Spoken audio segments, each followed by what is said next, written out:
Farm for Profit Podcast. Take a listen, have a blast. Farm for Profit Podcast. Learn about farming while having a laugh. Farm for Profit Podcast. All right, let's get some music fired up here, Corey. All right, here we go. Today on the Farm for Fun show, we had no problem catching up with this farmer and beautiful soul. And yes, that's my terrible attempt to set her up on her harrowing story of 28 surgeries in 2 months from an ultra-rare disease where she is one of 4 to survive in the U.S. She's a farmer, a wife, a mother of 3, shares her story and life experiences and humor on social media where she has 33,000 followers on Instagram and over 1 million followers on TikTok. Please welcome Mrs. Josie Wendel, a.k.a. the one-legged mom. Hey, all right. That was a very big introduction for that. All right, guys, I want you to stop. You just heard her talk. Where do you think she is from? I Wait, specifically let it out. Yeah, say one more thing. Go a little bit further. Josie, what are you up to today?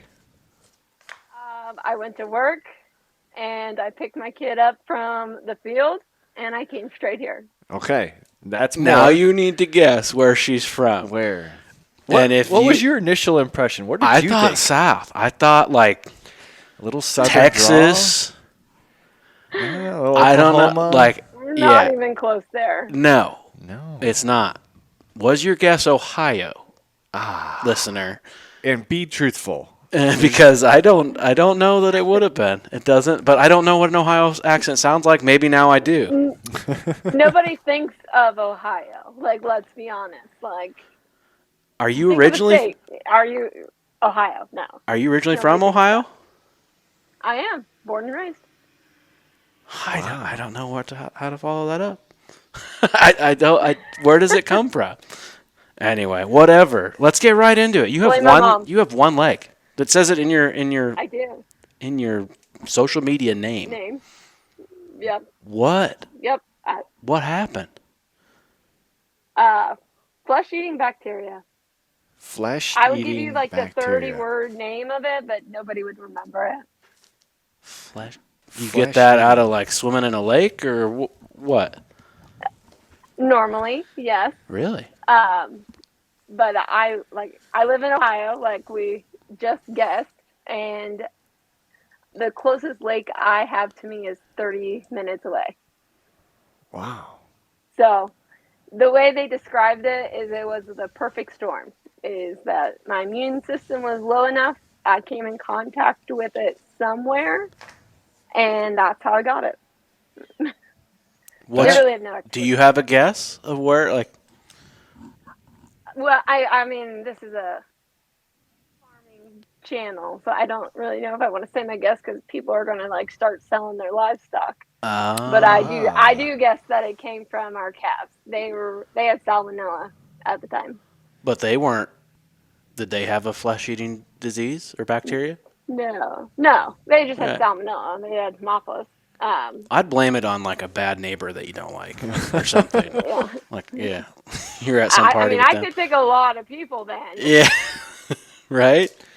That's right. So how long ago was this?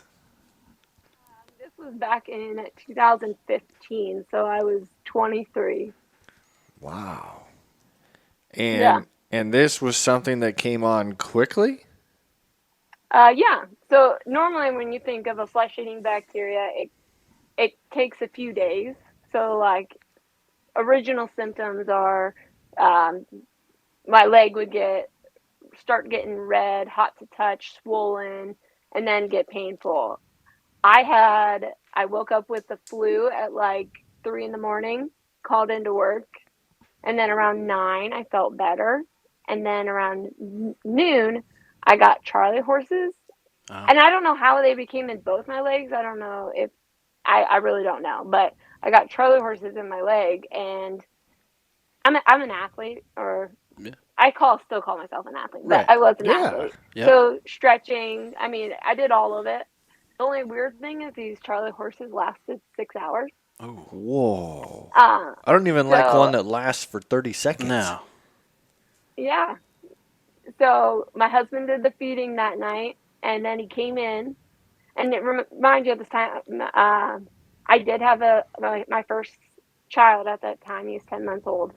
Um, so my husband comes in from feeding calves, and we have a rule where you either have to do something about it or you can't complain about it.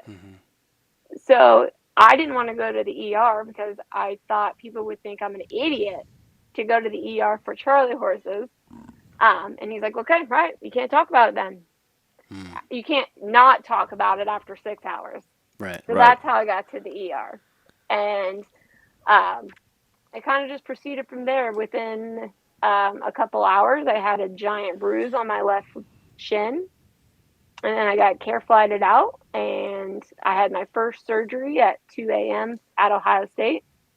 So 24 hours. So with less than 24 hours, yeah, between the time onset and first amputation. And I always say first amputation because they originally cut above the knee to save quality of life, of course. Oh. And then I kept declining, so then they had to take it all the way up to my hip, which is why my hip dysarticulation now. They wanted to get it before I got to my organs. How that so many questions, Corey. So is it like started from your toes up? Is that how? Because like I said, you wanted to stop it before it got to your organs, so the hip is where it was at. Well, it started in my shin, which is where so whenever I was at my local small town hospital, I got hot and I took the blankets off, and when I tell you it looked like a bruise the size of a football on my shin that wasn't there when I walked in. And a bruise like that doesn't develop in a couple hours. Like it was massive. So the way the bacteria works is it circulates your bloodstream until it finds a good spot to nestle down. So what looked like a bruise on my shin was actually my flesh dying, like eating my flesh. That's how fast really it works. gruesome. So it was in your blood. Like it's not something that got on your shin.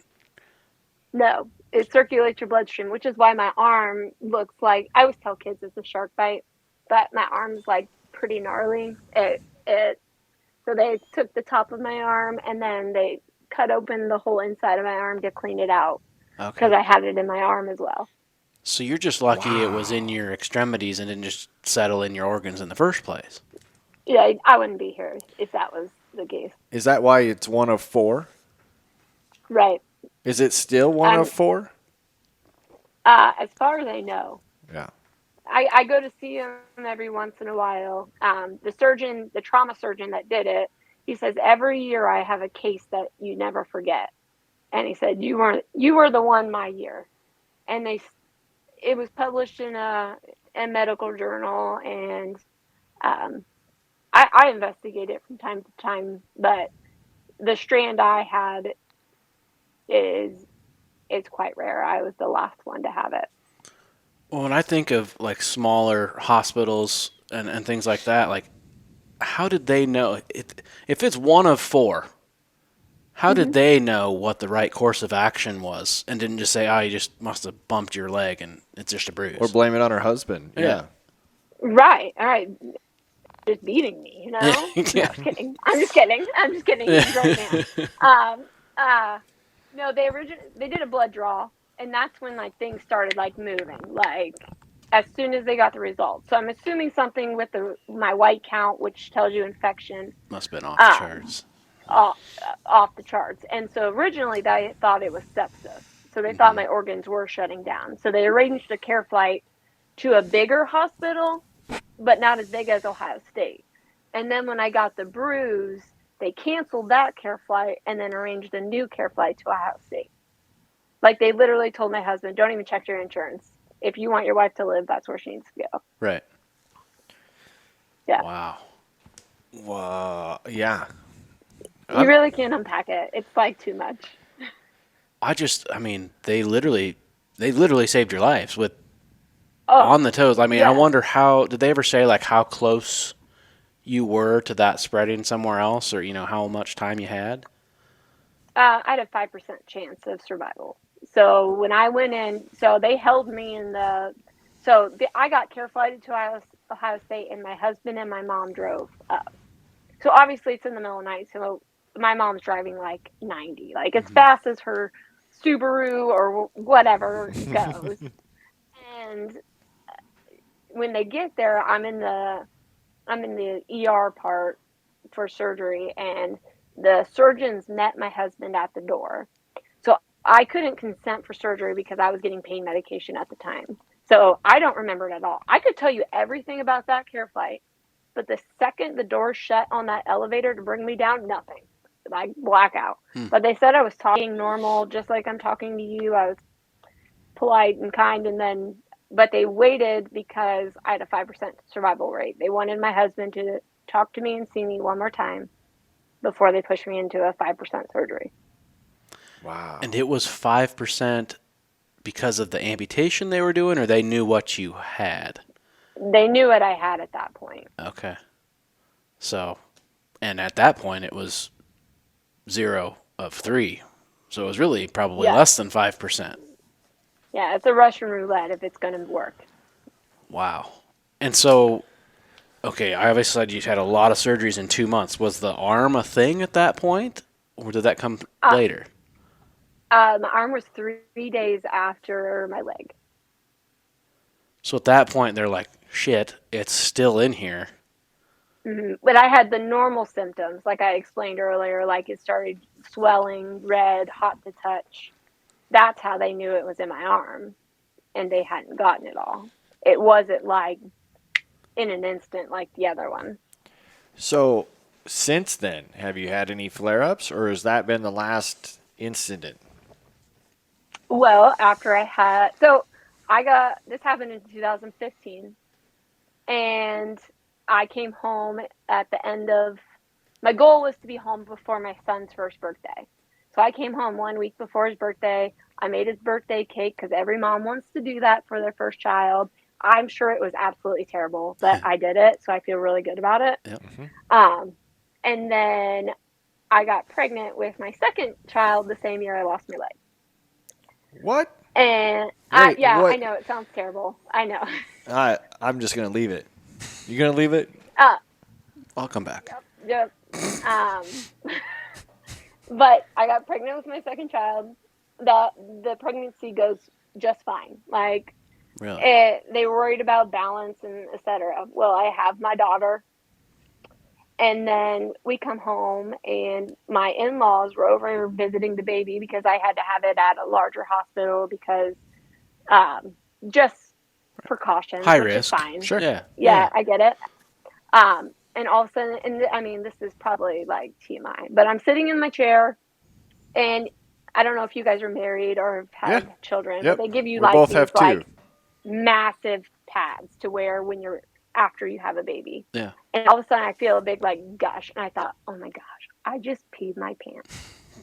And while everyone's here, so I casually get up, I go to our back bathroom, and when I tell you this is where the TMI part is. It's a cereal bowl of blood. It's a cereal bowl full of blood. Mm-hmm. The gush wasn't pee. Oh. So my son, who was 1, happened to get in trouble at the time, and we put him in the stairway to sit by themselves. So at that time, my husband had brought my son to the back, so I didn't have to yell across my house. And I'm like, Matt, can you get in here? Matt's my husband, by the way. Can you come back here and look at this? And he's like, Josie, that's not right. And I'm like, oh, maybe the squirt bottle's making it look worse. He's like, no, Josie, this isn't right. So he goes out there, talks to his mom and dad's like, hey, you have to watch these 2 kids. I'm taking Josie to the ER. We get to the ER, and I'm like, we're turning the corner to my small town ER. And I'm like, Matt, I am not going to make it. I'm going to pass out. He's like, Josie, if you pass out, Josie, screaming at me. He pulls up to the ER door, picks me up, puts me in a wheelchair, pushes me in, and then our ER has a doorbell to let them know people are outside. Yeah. So he's dinging the doorbell It doesn't open. And yeah, so they buzz the door who's this jerk dinging my doorbell? And he just shoves me through that door. He doesn't give them a chance to say what happened. He's she's bleeding out. And they push me back, and I lost my favorite pair of shorts because I couldn't take them off, so they had to cut them off. I remember that. Yeah. And then I remember the doctor, like, so I've lost, at that point, when they took my blood, my hemoglobin, which is my blood count, was 3.1, and you're pronounced dead at 3. Whoa. And I'm not kidding this, where I remember the doctor yelling at the lab tech saying, "Why aren't you drawing her blood? Like, get it. And it's because I had no blood. Like, literally, I had no blood. So then he tries and he fails. And finally they got some. And that's where they got the number from. But this is like a big thing. Like, you are almost dead here. Yeah. And the thing I remember most is there's this nurse who's working her ass off, like getting things ready, like doing nurse things. She is sweating like a hog. Like, I am staring at her, like, and I am asking her, "Are you okay? Are you, like, I'm sitting there bleeding out. Are you okay? Yeah. Like, you are sweating profusely, like an abnormal amount for a human." Yeah. And they're like, "Oh no, she does this all the time." And I'm like, I don't know if that's normal. How's that sterile, right? Yeah. And then that was my second care flight. And by the time I got to the hospital, all my bleeding had normalized. And my friends tell me that I'm the only person they know that could almost die on a Friday and come home on a Sunday. Wow. Yeah. But then ever since then, I've been pretty chill. It's been pretty Well, good. I would sure hope so. Besides that, it's been pretty good. I can't believe you just said that. So my in-laws have Dave, who's been running the grain cart. Yeah. Dave has a different tone of skin than I do. Yeah. He's from Mexico. And you can tell when he doesn't understand the question that you ask because he always answers, "Oh, they're pretty good." Pretty good. I'm like, we just asked you where you parked the semi at. Pretty good. Oh, pretty good. Like, my bad. That is a lot. But you said that before this happened, you were married. So obviously your husband's been with you this entire time, and you've been a part of the farm the entire time, right? Yep. Feeding calves. I mean, I drive grain cart. I mean, I drive semi. I mean, you name it. Do you have to have an automatic semi? We do, yeah. You can't double clutch like Farmer I'm Grace. interested because I've been threatening everyone. We all like to shift, but also we don't have enough people to drive semis. So I've been threatening to get an automatic because then more people can drive, and nobody wants it. But so, what kind of semi do you drive that has an automatic in it? You know what? I couldn't tell you. Is it a Volvo? My husband. Is it black? Well, It's white. It's white. It's a white one that he bought off of his employer because they were like selling it for dirt cheap. Gotcha. And it was like 10 years newer than the one we had that wasn't an automatic. Yep. And so he was like, "Oh yeah, I'm taking it." And Yep. then he attached this extra step at the bottom so that it's not such a hike Oh, yeah. up to that first step, and then it's put. okay, so I do want to learn about the farm, but I got one more leg question Ask away. before we get there. Because she's not defined by just a leg, but you had 28 surgeries in 2 months or somewhere around there. You talked about 3? 2? Like, so I'm assuming, are the rest like constructive, reconstructive, like, or what's all happening with all those? So, well, you know, 1, 2 is amputation. 3 is arm. I have a colostomy bag because they didn't want to infect the area. Right. And then, as you know, I married a farmer, so I can reverse it at any time. It's just like there's never a good time Right.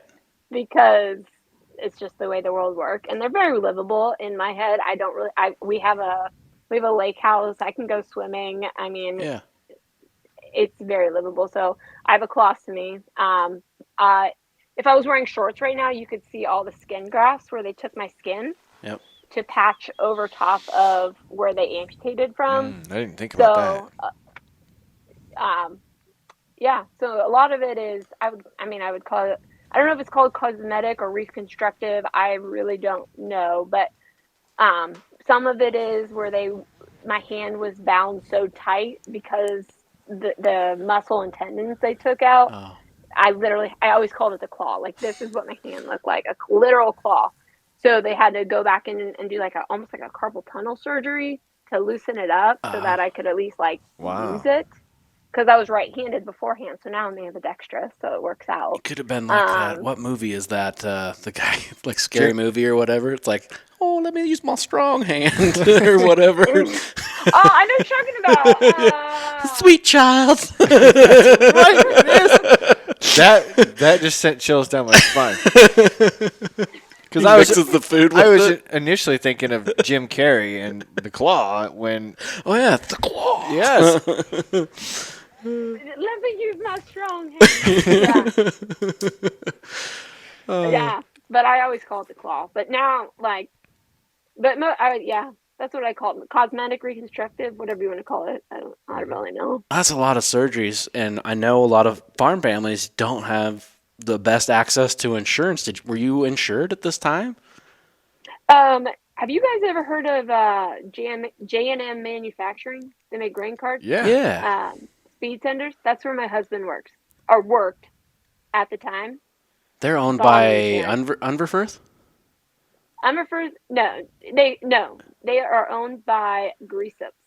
Greaseps. They are literally from my hometown of Fort Recovery. They built from the ground up and manufacturing. They make speed tenders, grain carts, hopper wagons. Literally, you name it. They make it if it goes out in the field. I mean, crumblers. Sure. But that's where my husband worked. He was a welder. Okay. At the time. And like I said, bomb insurance.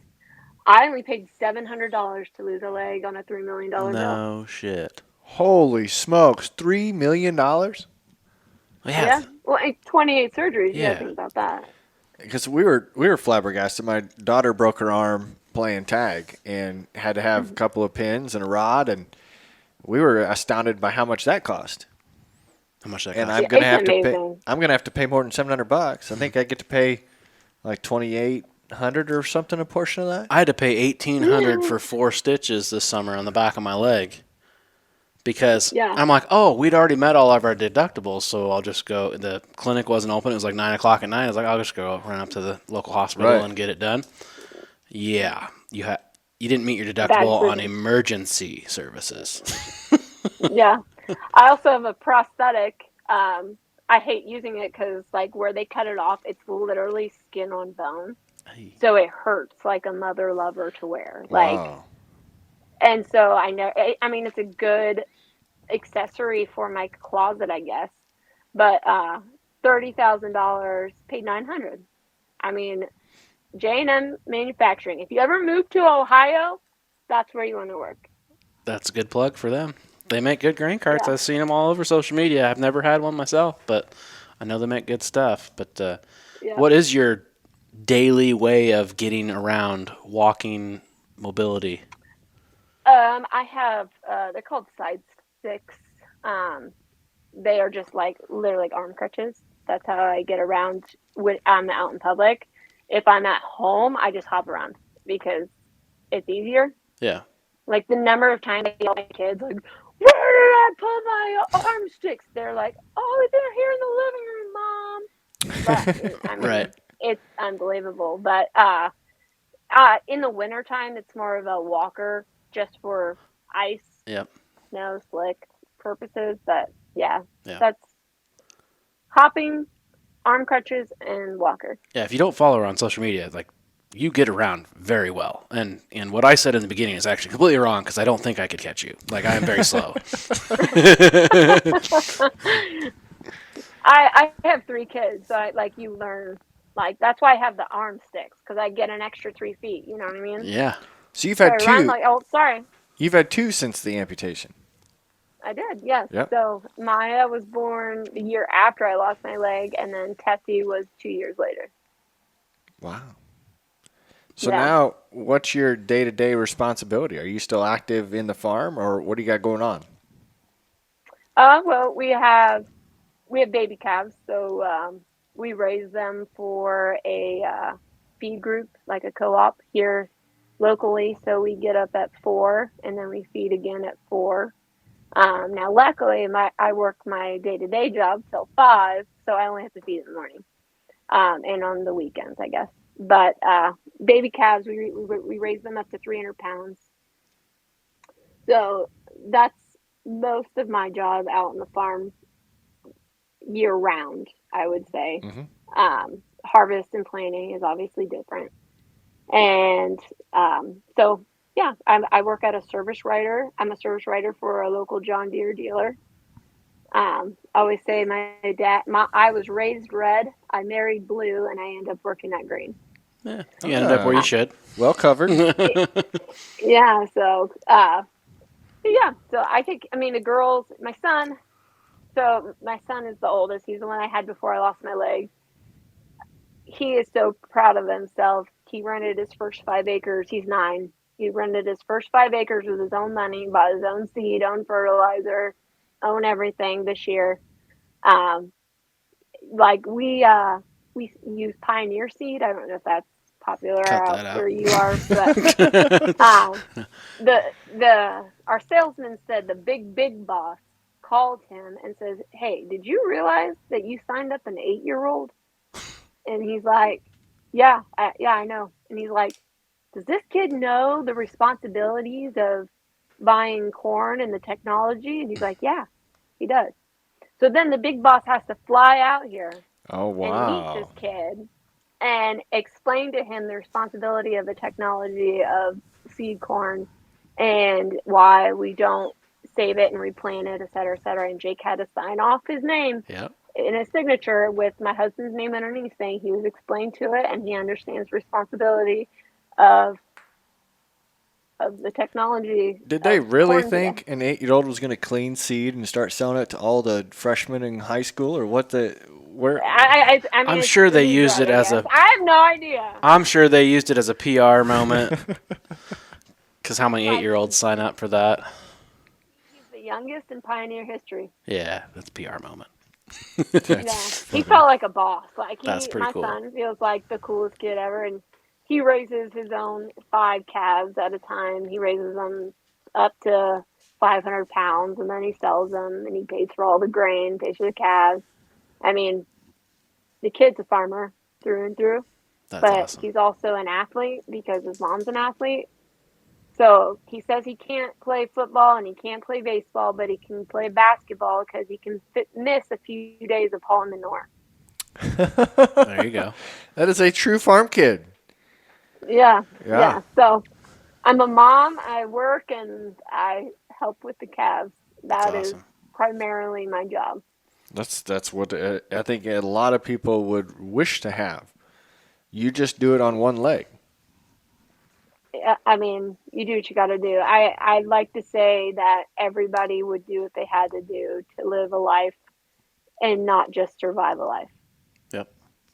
And I appreciate that approach. And I don't want to, I think I'm going to get split reactions to my next comments because there are 2 different types of personalities. There's the personality that gives up, and it becomes a person that we all cover. Yeah. Pay for. Yep. For lack of a better term. And then there's a personality that perseveres, that pushes forward, adapts, and creates a quality of life that they've always dreamed of. Yep. Right. I always say, every person when they're 16, 18, you look forward at your life and you think in the next 10 years, this is what I want. This is what my life is going to be. I met my husband when I was 16. And I mean, you're goo goo gaga in love because you're 16, obviously. Yeah. And he was in my life, and I knew that he wanted a farm, so I knew I wanted to have a farm with him, and I wanted to have kids with him, and I wanted to live close to my mom and dad and his mom and dad. I had it all pictured out, what I wanted. And I can't say that I don't have what I dreamed of when I was 16 today, minus a leg. That's cool. But the leg probably gives so much more perspective. I mean, right? Would I love to see what my life would have been with 2 legs? Of course. But I don't think I am lacking life without it. Yeah. So if our listeners want to follow your story, is it the One-Legged Mom on all platforms? Instagram, TikTok? Yes. Yeah, so Instagram, I mean, I'm just like pictures, daily life. I mean, I really have no idea how to be an Instagrammer. I just post pictures and that's about it. TikTok, I just try to do fun content. Sometimes like I like am exploding inside and I just need to like say stuff. Yep. So I'll do that on there. But I'm also I don't call myself a vlogger because I don't like the verbiage of that, but I like to write. So on Facebook, I'm the one-legged mommy, and I have about 7,500 followers on there, and that's just where I write how relatable life is in weird instances. Like, it's crazy how things can connect when you think about it. I mean, if you ever read some of them, you're like, oh my gosh, like, you're right. Like, Right. and people relate to it despite having one leg or two legs or five legs. Like, Yeah. and so yeah, Facebook, Instagram, TikTok, yeah, they're all one-legged mom. You can find me under that. Very That's cool. great. Well, we ask all of our guests the same question before we send you off to gymnastics. Woohoo! What do you enjoy the most, or what do you like most about farmers? What do I like most about farmers? That's a really hard question because there's so. I mean, I grew up that way. I am living that way. I am raising that way. What I like most about farmers is, I'm not going to say it's not about the money, because obviously you have to make money to live. I love most about farmers is the love of the game. It don't matter if they're winning, losing. If they could lose money this year and they'll still plant next year. It's like in their blood. It's the love of the sport. Yep. They just love it. I can already tell that's going to And make the that's- summer show. Yep. I mean, that's period. I think you guys can agree. Absolutely. It doesn't matter. Right. What I not like about farmers? No, that's an easy one. No. Well, we love this conversation, and we also love the opportunity that it's going to probably provide us the option to have a second conversation sometime. This is great. I have a feeling our listeners are going to encourage that, and hopefully we can connect sometime in person somewhere, whether it's at a trade show or hanging around. Maybe we get you into Central Iowa for some excuse. Yeah. And Yeah, Louisville Farm Show. I mean, I can come up with a lot of reasons. yes, I like that. Josie, we appreciate you. Listeners, we also appreciate you. Corey, what do you say? Crack a bush light. You deserve it.